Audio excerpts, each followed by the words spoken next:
while everything popping, Jermaine Dupri over there and Ludacris over there. And he was in my ear. He was like, "You need to come back home. You want to come back home?" So I'm like, back to that pool. Look, I'm like, yeah. He was like, all right, I'm gonna give you a deal. You ready for that? And he looking at Meech, like trying to impress Meech, like. Real life.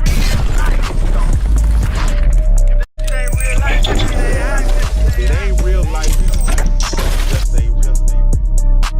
Real life street stars. You know what time it is. Yeah. Puff and Bad Boy, how normal or how often did he try to turn like artists against each other, even in Bad Boy? Did he? Did he? Yeah. Everybody. Like, but it was like in what way? Like, it like was subliminal, friendly. or was it like upfront? It was friendly competition. Okay. He kind of just wanted, and I can't discredit the man. You heard me, his greatness. People that was on his roster, he always tried to make them compete against each other just because he wanted a great roster. So regardless of how that sound, I won't shoot Diddy down for being a great coach. Because one thing about him, he'll fuck you over at the end. But in the process of being on his team, he gonna make sure that, you know, you're an MVP, regardless of how that sound. So Diddy is a great coach. He's just a bad fucking coach at the same time. He fucking sucks. For real. He fucking sucks. Because you be like this here, and he'll turn his back on you like, nigga, get the fuck on. I got what I needed. God damn. I got what I needed. Get the fuck on. When it comes to the who was it, the French Montanas, Yeah. you know, the people that was You did your homework. Yeah, I did my homework. I did my homework. Yeah, you did your homework. What is like, and not only French Montana, but I'm gonna go to Bad Boy South with like A-Ball, MJG, Young Jock, and them. What was it like with these guys in the Bad Boy world as far as Diddy's interaction? When the band was over, it was over. I went to the A. I started cutting up, kicking around BMF, and you dig, doing all types of shit. Diddy kept seeing me with Meech. But I met Meech when I was young, catching Greyhounds, trying to give out CDs. Like, a lot of people don't know this here, but I met Meech. I got off the Greyhound, went, and right at the Greyhound, right across the street is Magic City. Oh, yeah. Right? People may not know that. Right, but I'm going to take it back to take it forward, you heard me? Yeah. I was about 14 years old. I walked across the street. I had a demo with like 5 songs on it. The bitch kept scratching, you heard me, because I had a CD player. So I know the fucking CD was poo because it kept scratching.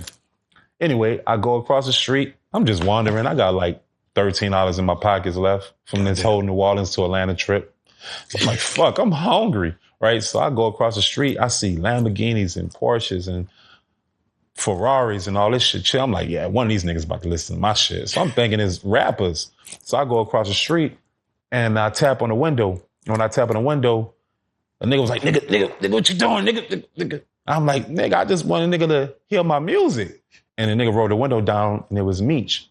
And he was like, let me hear, give it to me. And he put it in there. He said, man, this shit keeps skipping, man. He said, rap something. I just started rapping. He said, oh, this little nigga cold. He country, but he cold. And niggas was like, yeah, nigga cold. You know, so Blue Da Vinci, all them boys was there. And basically, fuck. And I ended up linking with Blue Da Vinci later when I started making the band. But anyway, they let me come in the club with them. I'm like, I can't come in the club. I'm 14. Nigga said, nigga, you with us. We went into the club. He gave me $5,000 in cash. I spent like $1,100. I tucked the rest of it. I had sex at their house with beautiful strippers, and I did. I'm not lying. Facts. Dived in a pool. Ex Blue Da Vinci. Dived in a pool. All types of fun shit. And I looked around. It's about a couple days now. I looked around. I was like, oh, I know what they on. I got to go, right? So I told them niggas I had that other thing going on. What thing? I don't know, but I had to go. Got that other thing. Right? And they gave me some money, and that's how I was able to keep surviving on Greyhounds. But later on in life, I ended up seeing them when I was shopper. But mind you, after the band, I went back to the A, and I kept seeing Meech and them. And they was so proud of me. It's because like, this nigga low-key made it. He on TV. So they embraced me differently now. Right? So they embraced me. I'm kicking it with them now. I ain't got nothing else to do. Now I'm like, fuck, I got to figure out how to get a deal, how to keep my career going. The weirdest shit that ever happened, it was Club 112. I'll never forget it. It's like yesterday. The promoter there is the biggest promoter out right now. His name is Alex, Ethiopian name, maybe Eritrean. But his name is Alex, big time promoter in the A to this day. He got all the clubs now. So BMF, all of us, we had 112. Diddy come in there. Boom. He see me with them. And I guess Meech and Diddy was cool. So Diddy kind of had to look like, how y'all know this nigga? Right? So Diddy was just like, you need to come fuck with me. So he kind of took me under and was whispering in my ear while everything popping, Jermaine Dupri over there and Ludacris over there. And he was in my ear. He was like, you need to come back home. You want to come back home? So I'm like, back to that pool. Look, I'm like, yeah. He was like, all right, I'm gonna give you a deal. You ready for that? And he looking at Meech, like trying to impress Meech, like, nigga, yeah? And Meech like, yeah. And that's just kind of how I went to Bad Boy South. He was like, I'm about to start an imprint called Bad Boy South, and you're going to be the first artist. So I'm working on my tape, my album with Sean Dre. Sean Dre, of course, you know, a Millie and... Come on.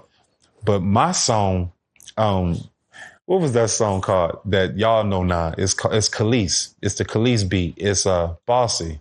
Oh, yeah. That was actually my single. Not Bossy, but I had a song with that beat. And basically, 8-Ball MJG come. Who else came? It was 8-Ball MJG, me, Boys in the Hood. Yeah. The first time I seen Jeezy was in the A. Yeah. But now that he come over with Boys in the Hood, you could tell Jeezy kind of stood out a little differently than them. You did, because you could tell like Jeezy had that chicken, right? And BMF was really backing him. You dig? And I'm like, all right, this is cool. But when Katrina happened, I was just more like, I got to take care of my people. You dig? So I didn't really care about the Bad Boy shit. But I was on tour with the little Chris Browns, like all of them. I did everything. You dig? I was popping for real. Come on now. And I don't know, bruh. I chose my family in New Orleans over Bad Boy. And I had an album that was coming called New Jack City. And when I said, fuck y'all, and they said, fuck me, Jock came. And they named his album New Jock City. God. Facts. If you had to do it all over again, would you make the same decision? No. No, I would not. You sound like you had a time, though. No, indeed. I'm going to tell you why. Bro, I'm going to tell you why I would not make the same decision. Because I put my career on pause for people who was asking me for this amount of money, that amount of money. And I thought in my mind that these people loved me. And I never got $1 out of none of that. So I basically said, fuck my career at this time for people who moved on with their life and left me to fend for myself all over again. Never gave me $1 out of all the sacrifices I did. So if I had a choice, that nigga would have said, go on the road. I'd have been like, bye. Got my ass on the road. Wait, but they gave you a life experience. What? Most normal people don't experience. Who gave me a life experience? A lot of these motherfuckers that came in and gave you a life experience. Like they gave you some moments But Joker, that's not the question he asked me. Oh yeah, that wasn't the question. The question he asked me was if I had an opportunity to do it all over again the same way, would I? And I said no. It's because I wouldn't have sacrificed putting my career on pause for people. Yeah, that nigga drunk. Right? No, wait. Hey, that nigga drunk. No, wait. Yeah. You're saying fuck the experiences. I need the money. I need the money. Not actually the family, just The family dynamic. yeah. It's because Like, I love y'all, but I'm finna go get this paper. Like y'all gonna leave me. We gonna get. I can handle that shit from when there. I'm on the road. I don't have to be in New Orleans with y'all to handle this shit. That's exactly what I'm saying. Come on. That's what I would have did. God damn it. Circle back to Diddy. That makes sense, Walter? No, that makes perfect sense. I would have said, look, y'all be cool. I'm going to go ahead and I'll give y'all money from afar. Come on now. And I learned the valuable lesson now that I'm older. Say, bro, you got to save yourself first.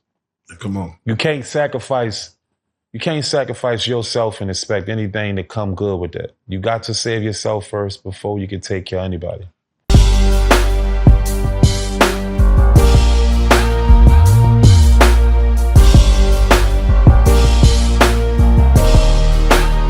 Shout out Reallyfe Street Starz, nigga. Move it. Hey.